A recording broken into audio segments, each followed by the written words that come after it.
এক জঙ্গলের তাল গাছে এক শাকচুন্নি বাস করত।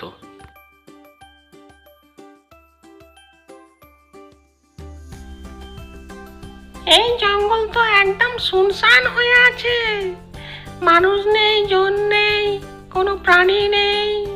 একা একা ভালো লাগছে না, কোনো মানুষকে ভয়ও দেখাতে পারছি না। অন্য গাছের সন্ধানে যাই।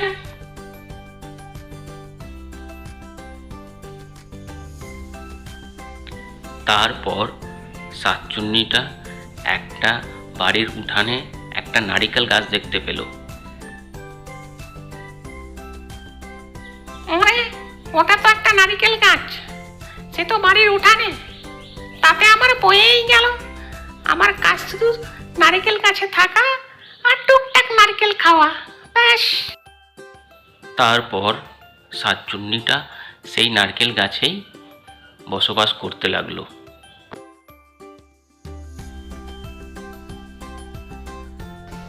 মা, এবার কিন্তু আমাদের নারকেল গাছে অনেক নারকেল হয়েছে।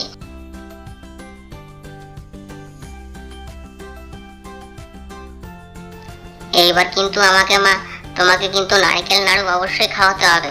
গতবার কিন্তু নারকেল নাড়ু খাওয়াওনি, বলে দিলাম।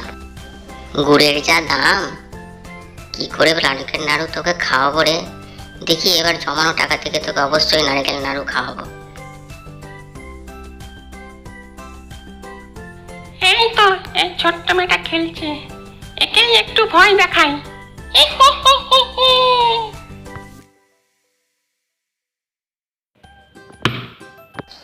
ওরে বাবারে, মাথা ফেটে গেল মা। কি হলো রে? কি হলো রে? এইভাবে চিৎকার করছিস কেন? উপর থেকে কে যেন আমার মাথায় এই নারকেলটা ছুঁড়ে মারলো মা। চল চল চল, ঘরে চল মা, মাথাতে একটু মলম লাগিয়ে দিই। বেশ হয়েছে, এখন থেকে নারকেল খাবো আর ছুঁড়ে মারবো। মা, কিসের এত আওয়াজ? চালে কি পড়ছে? এই আওয়াজে তো আমার ঘুম হচ্ছে না মা। দেখি তো বাইরে গিয়ে কি হয়েছে। সাবধানে যেও মা, আমার কিন্তু ভয় করছে।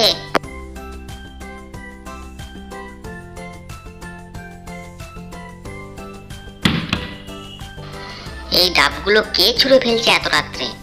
আমার কিন্তু সব ঠিক মনে হচ্ছে না। দেখি সকালে একবার ঝন্টু সাধু বাবার কাছে যাব।